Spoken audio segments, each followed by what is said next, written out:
দিল্লিতে মাথায় চুল গজানোর চিকিৎসা করেছেন আওয়ামী লীগ আমলের এমপি। একাকিত্বে কাটছে না সময়। ভারতে আওয়ামী লীগের রাজনৈতিক কার্যালয় বন্ধ করতে বাংলাদেশের অনুরোধ। পিআরের দাবিতে অনড় জামাত, সর্বশক্তি দিয়ে আন্দোলনের হুঁশিয়ারি। জামাতকে নিয়ে নিশ্চিত ঐক্যের পথে ইসলামী দলগুলো। আহত তন্নির পদে প্রার্থী দেয়নি ছাত্রদল সহ 6 প্যানেল।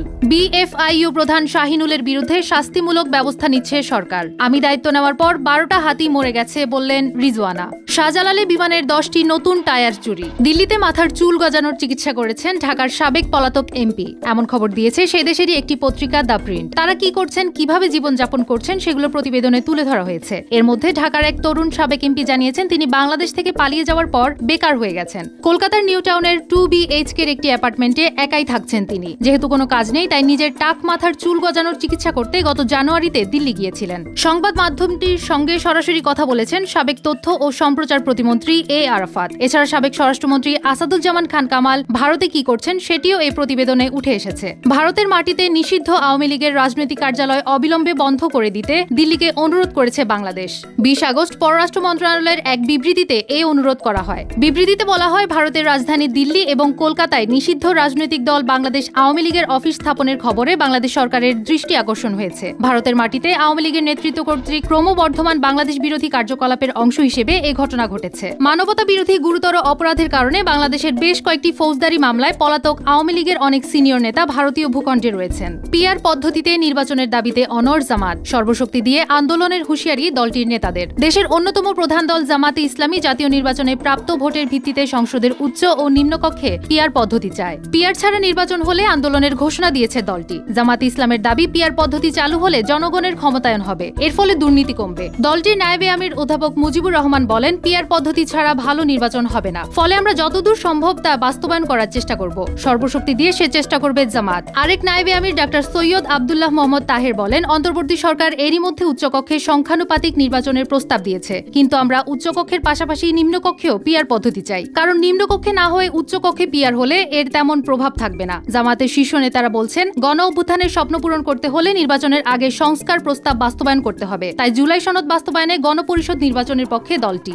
জামাতকে নিয়ে নিশ্চিত ঐক্যের পথে ইসলামী দলগুলো। এতদিন বিএনপির মিত্র হিসেবে থাকা জামাতে ইসলামী এবার ইসলামী দলগুলোর সঙ্গে ঐক্যে ভিড়ছে, এটাও মোটামুটি নিশ্চিত। তবে আসন সমঝোতার বিষয়টি এখনো চূড়ান্ত হয়নি। আপাতত প্রতিটি দল নিজস্ব সাংগঠনিক কর্মকাণ্ডে সক্রিয়। সামগ্রিক ঐক্যের ব্যাপারে তারা আশাবাদী। নির্বাচন সামনে রেখে জামাতের সঙ্গে ঐক্য প্রক্রিয়াকেও আরো গতিশীল করার বিষয়ে ঐকমত্য পোষণ করেন কওমি ঘরানার 4 দলের শীর্ষ নেতা। সানজিদা আহমেদ তন্নি এবার ডাকসু নির্বাচনে তিনি গবেষণা ও প্রকাশনা বিষয়ক সম্পাদক পদে স্বতন্ত্র প্রার্থী হয়েছেন। 2024 সালের 15 জুলাই বৈষম্য বিরোধী ছাত্র আন্দোলনে নিজ ক্যাম্পাসে ছাত্রলীগের হামলার শিকার হন ঢাকা বিশ্ববিদ্যালয়ের ক্লিনিক্যাল সাইকোলজি বিভাগের এই শিক্ষার্থী। তার সম্মানে ওই পদে কোনো প্রার্থী দেয়নি ছাত্রদল এবং বৈষম্য বিরোধী ছাত্র আন্দোলন থেকে গড়ে ওঠা গণতান্ত্রিক ছাত্র সংসদ সহ 6টি প্যানেল। অন্য 4টি প্যানেল হলো বাম ছাত্র সংগঠনগুলোর প্যানেল প্রতিরোধ পর্ষদ, জামাল উদ্দিন মোহাম্মদ খালিদ ও মাহিন সরকারের নেতৃত্বাধীন সমন্বিত শিক্ষার্থী সংসদ, 3 বাম ছাত্র সংগঠনের প্যানেল অপরাজয় 71, অদম্য 24 ও ইসলামী ছাত্র আন্দোলন। বিএফআইইউ প্রধানের বিরুদ্ধে আপত্তিকর ভিডিও প্রদর্শন সহ বিভিন্ন অভিযোগ ওঠার পর বাংলাদেশ ব্যাংকের গভর্নর তাকে বাধ্যতামূলক ছুটিতে পাঠান। তবে এই নির্দেশনার পরও শাহিনুল ইসলাম যথারীতি অফিস করেছেন। এ বিষয়ে আর্থিক প্রতিষ্ঠান বিভাগের কর্মকর্তারা জানান, বিএফআইইউ প্রধানকে সরকার নিয়োগ দেয়, তাই তার বিরুদ্ধে শাস্তিমূলক ব্যবস্থা নেওয়ার এখতিয়ারও একমাত্র সরকারের, এক্ষেত্রে আর্থিক প্রতিষ্ঠান বিভাগের। সবশেষ অর্থ মন্ত্রণালয় জানিয়েছে, বাংলাদেশ ফাইন্যান্সিয়াল ইন্টেলিজেন্স ইউনিটের প্রধান এএফএম শাহিনুল ইসলামের বিরুদ্ধে তদন্ত কমিটি গঠনের পাশাপাশি শাস্তিমূলক ব্যবস্থা নিচ্ছে অর্থ মন্ত্রণালয়ের আর্থিক প্রতিষ্ঠান বিভাগ। বাংলাদেশ ব্যাংকের একটি চিঠির পরিপ্রেক্ষিতে এই ব্যবস্থা নেওয়া হচ্ছে। উপদেষ্টা সৈয়দা রিজওয়ানা হাসান বলেছেন, আমি দায়িত্ব নেওয়ার পর 12টা হাতি মরে গেছে। হাতির উপযোগী গাছ লাগানো, করিডোর চিহ্নিত করে বাধা মুক্ত রাখা, জরিপের মাধ্যমে হাতির সঠিক সংখ্যা নির্ধারণ এবং মানুষ হাতি দ্বন্দ্ব নিরসনে কার্যকর উদ্যোগ গ্রহণ এখন সময়ের দাবি। ক্যাপটিভ হাতি নিয়ন্ত্রণ, গ্রামীণ জনগণকে সচেতন করা এবং হাতির জন্য টেকসই আবাসস্থল নিশ্চিত করা জরুরি। বন ভবনে বিশ্ব হাতি দিবস উপলক্ষে আয়োজিত আলোচনা সভায় প্রধান অতিথির বক্তব্যে এই কথা বলেন তিনি। উপদেষ্টা জানান, মানুষ হাতি দ্বন্দ্ব নিরসনের জন্য ইকোলজিক্যাল বাউন্ডারি বায়োফেন্সিং নির্মাণ করা হবে, যেখানে বেত, লেবু, বড়ই সহ কাটা জাতীয় জীবন্ত বেড়া দিয়ে 10 কিলোমিটার সীমানা তৈরি হবে।